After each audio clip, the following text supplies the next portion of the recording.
अस्सलाम वालेकुम जी। यूट्यूब की प्यारी सी फैमिली, आप तमाम बहन और भाई कैसे हैं? अल्हम्दुलिल्लाह हम लोग बिल्कुल ठीक ठाक हैं और अल्लाह से उम्मीद रखते हैं कि आप लोग भी अपने घरों में खुश और आबाद होंगे, बिल्कुल ठीक ठाक होंगे।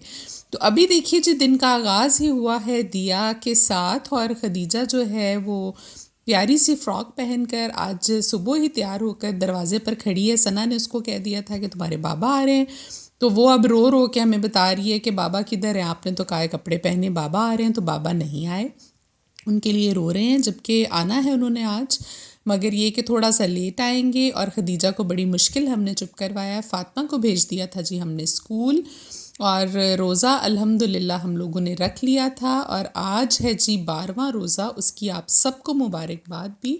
और देखिए कितनी जल्दी जल्दी रमज़ानुल मुबारक जो है वो गुज़र रहा है।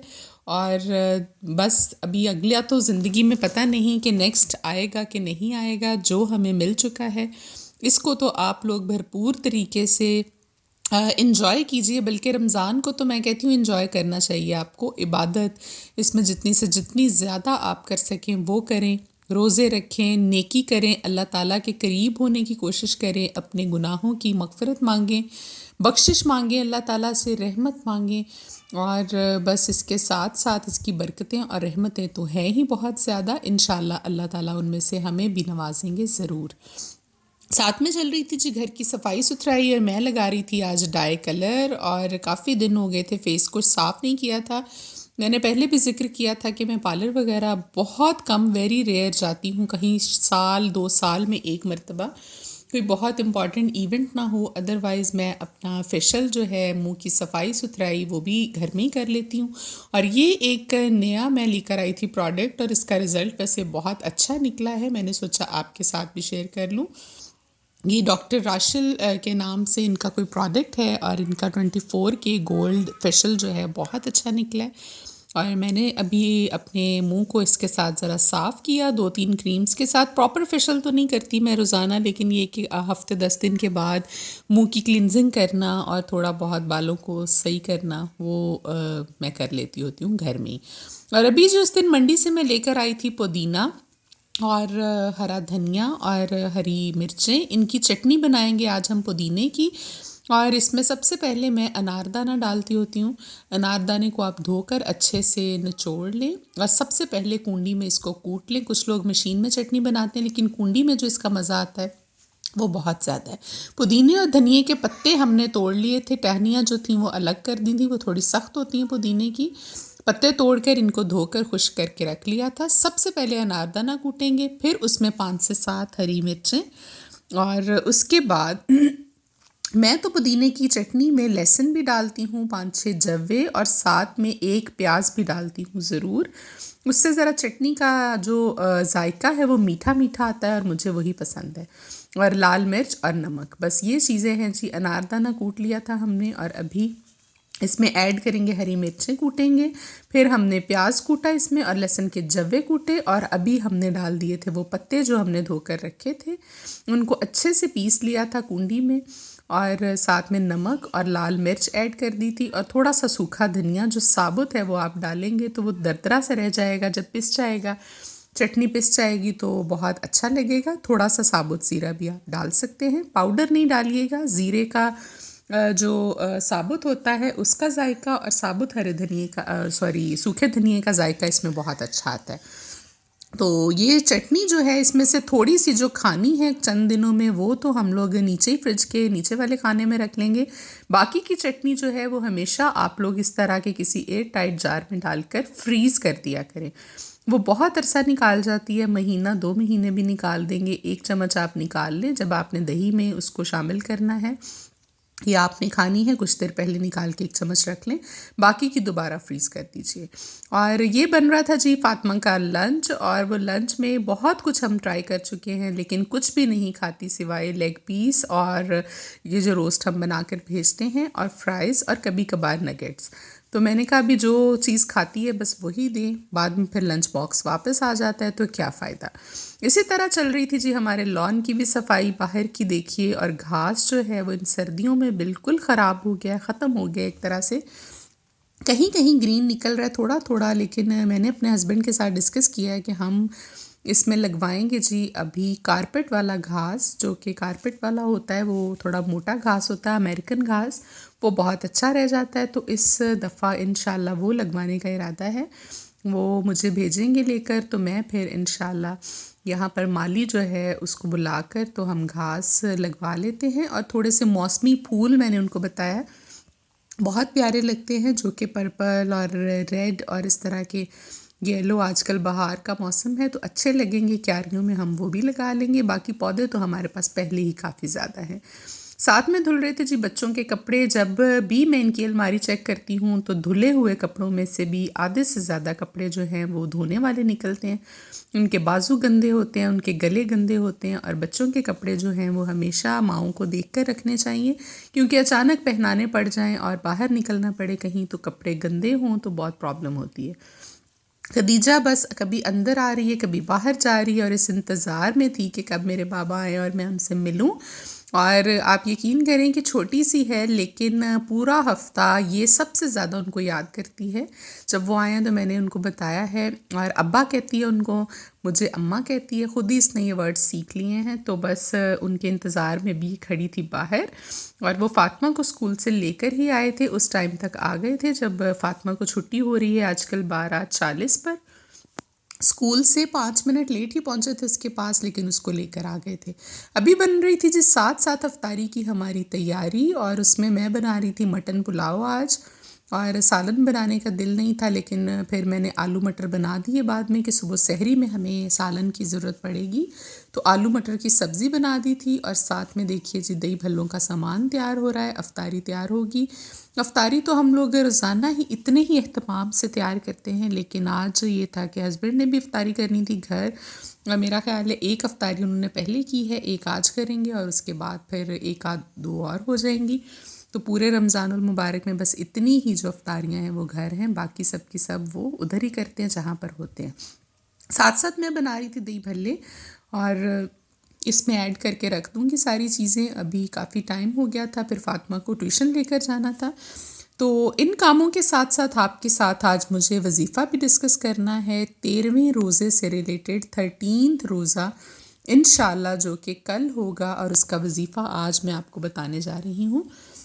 और इस वजीफ़े के बारे में उस किताब में भी ये लिखा है कि लोगों में आपको इतना मकबूल कर देगा और आपकी मकबूलियत में इतना इजाफ़ा हो जाएगा कि आप लोग ख़ुद हैरान हो जाएंगे कि आपके जो दुश्मन लोग भी हैं, जिनके साथ आपकी नहीं भी बनती, वो भी आपकी इज़्ज़त करने पर मजबूर हो जाएंगे और किसी के सामने आपके बारे में बुरी बात नहीं करेंगे। क्योंकि देखें, दिलों के जो मामलात हैं वो अल्लाह ताला के पास ही हैं सारे। और साथ साथ ये हम लोग मदरसे में आज पढ़ रहे थे जी 1000 मरतबा दरूद तंजीना, जिसमें मैं ख़ुद भी शामिल हुई थी। तो इसका भी एक छोटा सा क्लिप मैंने बना दिया। और आयत करीमा इससे पहले हम पढ़ चुके थे, और 72 मरतबा सूरह यासीन भी हमने पढ़ ली थी।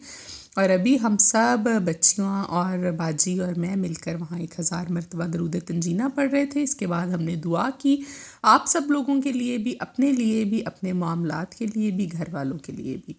तो चलिए जी वजीफ़े की बात कर लेते हैं, जिसकी मैं बात कर रही थी कि लोगों में इज़्ज़त और मकबूलियत पाने का वजीफ़ा है ये। करना आपने ये है कि ये 2 वजीफ़े हैं 13वें रोज़े के लिए। सबसे पहला आप फ़जर की नमाज के बाद करना है, और ये वजीफ़ा है जी कि फ़जर की नमाज अदा करके आप वहीं पर बैठे बैठे अव्वल व आखिर 3-3 मरतबा दरूद इब्राहिमी पढ़िए, और दरमियान में आपने 131 मरतबा अल्लाह ताला का एक सिफ़ाती नाम है जी या कय्यूमो, ये आपने पढ़ना है। जैसे हम या हय्यू या कय्यूमो पढ़ते हैं, उसी में से या कय्यूमो आपने लेना है, या हय्यू के साथ नहीं पढ़ना। खाली आपने पढ़ना है जी या कय्यूमो या कय्यूमो या कय्यूमो। ये आपने 131 मरतबा तस्बीह के दानों पर गिन कर आप पढ़ लीजिए। और उसके बाद आखिर में 3 मरतबा दरूद इब्राहिमी पढ़कर आप अपनी दुआ कीजिए अल्लाह ताला से, और इज़्ज़त व वक़ार के लिए कीजिए। आप ये वजीफ़ा अपने लिए भी कर सकते हैं, ये याद रखिएगा, अपने शौहर के लिए, किसी भाई के लिए, वालिद के लिए, या कोई भी ऐसा शख्स जिसको आप चाहते हो कि मुआशरे में इज़्ज़त व तकरीम मिले बहुत ज़्यादा। लोग उसकी रिस्पेक्ट करें, उसकी बात को फॉलो करें। तो ये वजीफ़ा इसके लिए है जी, दिल में उस बंदे का चेहरा रख लें। अगर आप ख़ुद नहीं हैं, उसके लिए मकसद ये दिल में रख कर तो आप पढ़िए और अल्लाह ताला से दुआ कीजिए। इंशाअल्लाह जो शख्स भी 13वें रोज़े के दिन इसको करेगा फ़जर की नमाज के बाद, वो ज़रूर लोगों में मकबूल होगा। और अभी बात कर लेते हैं दूसरा जो आपने काम करना है, वो इसी दिन 13वें रोज़े को ही असर की नमाज के बाद आपने एक मरतबा अगर तस्बीह पढ़ लिए अव्वलो आखिर 7 मरतबा दरूद इब्राहिमी असर की नमाज के बाद आपने पढ़ना है रब्बी अन्नी मगलूबन फंतसिर। ये एक आयत है जो कि काफ़ी आप लोगों में से लोग जानते भी होंगे। रब्बी अन्नी मगलूबन फंतसिर, अल्लाह ताला को आप अपना मददगार, अपना दोस्त बना रहे हैं और अपना वकील बना रहे हैं और अपने तमाम मामलात अल्लाह के सपुर्द कर रहे हैं। यही इस तस्बीह का जो है वो इन आयात का मतलब है इस आयत का। तो आपने इस एक तस्बीह को करना है 101 मरतबा।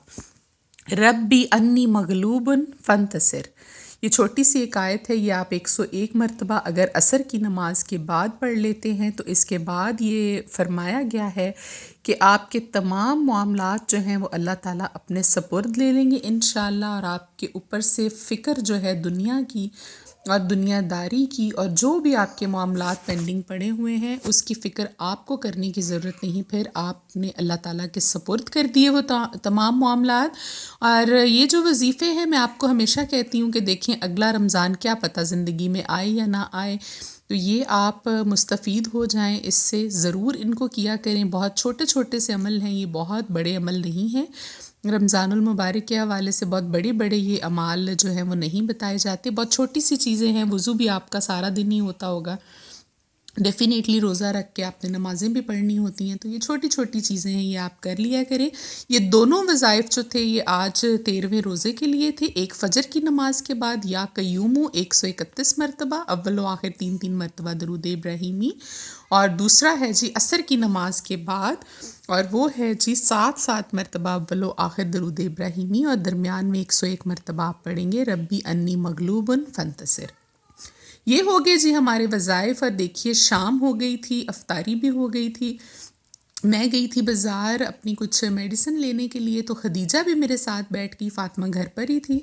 और रास्ते में एक शॉप आई तो सना ने मुझे बताया था कि इसके सैंडल्स जो हैं वो खदीजा के लिए कम हैं, क्योंकि लास्ट ईयर ये 1 साल की थी तकरीबन, तो उस वक्त और साइज़ था इसका। और फिर सर्दियाँ आ गई, सर्दियों के हमने शूज़ लिए, तो ये 2 सैंडल्स मैंने इसके लिए जो है वो ख़रीदी थी। और मेरे साथ खेल रही है आके, मैंने सोचा ये सैंडल्स आपको भी दिखा दूँ। इम्पोर्टेड हैं, बहुत लाइट वेट हैं, अच्छी हैं। तो फ़ातिमा के लिए भी सैंडल्स थे, इसलिए मैंने नहीं लिए, और मुझे उसके साइज़ का भी कोई सही से आइडिया नहीं था। अभी जी तमाम कामों से फ्री होकर हो रही थी जी इशा की नमाज और साथ में तरावी, और फिर अपनी जो हमारी रोज़मर्रा की मेरी आयात और सूरतें होती हैं इशा के बाद, वो मैंने पढ़ी। और पढ़कर हम लोग हो गए थे सब कामों से फ्री। फ़ातिमा को भी हमने सुला दिया था। खदीजा अलबत्ता भी जाग रही थी, वो बाद में सोएगी। और फिर कोशिश होती है हमारी कि थोड़ा जल्दी सो जाएं, क्योंकि सहरी के लिए उठना जो है वो फिर बाद में मुश्किल हो जाता है। बर्तन धोकर किचन को हमने समेट दिया था, तमाम कामों से हम जो हैं वो फ्री हो चुके थे। आखिर में आप लोगों से यही रिक्वेस्ट करूँगी कि अगर आपको हमारा चैनल और वीडियोज़ अच्छी लगती हैं तो चैनल को सब्सक्राइब कीजिए, वीडियोस को लाइक और शेयर कीजिए, और कमेंट हमें ज़रूर करके बताया करें। अभी चाहूँगी जी आपसे इजाज़त कल तक के लिए। खदीजा खा रही है जी अपनी मेडिसिन, इसकी एंटीबायोटिक का आज लास्ट डे है। अभी अपना बहुत ख्याल रखिएगा। अल्लाह हाफ़िज़।